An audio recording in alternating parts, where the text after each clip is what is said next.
Today's documentary, The Ghost Flight, The Vanishing of Varig 967. The sea offers no explanation. On the morning of February 7th, 1979, 8 days after Varig Flight 967 vanished, a Japanese search vessel plucks a single, sodden object from the immense, gray expanse of the Pacific Ocean. It is a life jacket, stamped with the unmistakable blue and yellow logo of Varig Airlines, Brazilian registration PP-VLU. It is waterlogged, torn, a silent scream in the vastness. It is the only physical trace ever found of a Boeing 707 jetliner, 6 crewmen, and a king's ransom in modern art. It began not with a storm, but with a celebration of color. The cargo loaded into the forward hold of the Varig Boeing 707 at Tokyo's Narita Airport on January 30th, 1979, was not typical freight. It was a collection, a life's work, a transcontinental exhibition frozen in transit. 153 paintings by Manabu Mabe, the revered Japanese-Brazilian artist. Born in Kumamoto, Japan, in 1924, Mabe immigrated to Brazil as a child, his artistic soul forged in the coffee plantations of São Paulo. By 1979, he was a titan of the Brazilian art scene, a master of abstract and formalism, his canvases explosive symphonies of color that commanded soaring prices. This collection, fresh from a triumphant exhibition in Tokyo, was bound for another in Rio de Janeiro. Its insured value was staggering, over $1.2 million at the time. The aircraft tasked with this precious delivery was PP-VLU, a Boeing 707-323C freighter operated by Varig, Brazil's flagship carrier. At the controls was a seasoned crew of 6, led by Captain Gilberto Arjo da Silva, a veteran with over 17,000 flight hours. His first officer was Ernie Pixoto Milius. The flight plan was a long, familiar haul, Tokyo to Los Angeles for a fuel stop, then the long oceanic leg across the Pacific to Rio de Janeiro. The first segment proceeded without incident.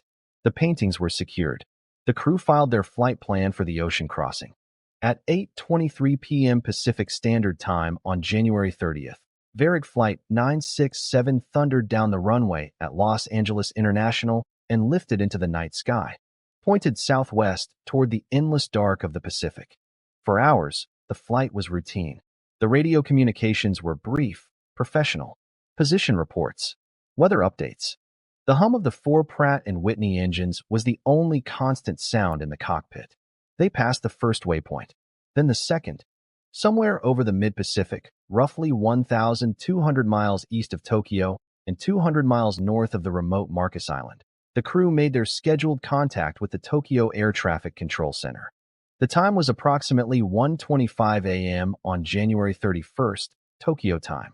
The transmission was clear, concise, and utterly normal. The crew reported their position, their altitude, and then the words that would echo into eternity. Everything normal. It was the last message ever received from Varig Flight 967. After that, only static. The radar blip that was PP-VLU faded from the screen. The ocean, vast and implacable, had opened its maw. Silence breeds alarm. When the next position report failed to materialize, a slow, cold dread began to spread through the air traffic control centers in Tokyo and Anchorage. Attempts to raise the aircraft on all frequencies met with empty air. The transponder was silent. Varig 967 was overdue, then missing. The machinery of international search and rescue groaned into action. It would become one of the largest and most intensive maritime searches in Pacific history. An armada of ships and a fleet of long-range aircraft were mobilized. They began scouring a search area the size of Western Europe. They flew grid patterns for days, their crews staring down at the heaving swells, looking for the telltale signs. An oil slick, floating debris, a life raft. The world waited. The families of the 6 crewmen clung to hope. Manabu Mabe awaited news of his life's work, but the Pacific gave up nothing. Then, a week into the search, the grim discovery. The solitary life jacket. Its significance was immense and puzzling. A life jacket, torn from its stowage, suggested a violent event. But where was the rest? A Boeing 707 does not vaporize. In a crash, even into water, it leaves a debris field, seats, insulation, luggage, pieces of fuselage. The ocean currents were calculated, the search area was vast, but not a single piece of wreckage from the aircraft itself was ever found. No painting fragments, no luggage, no bodies. This absence became the core of the mystery. The official investigation, led by both Brazilian and American authorities, was hamstrung from the start by a profound lack of evidence. Without a black box, without wreckage, the probe was forced to operate in the realm of theory and grim speculation. The first and most official theory was catastrophic structural failure or an in-flight explosion.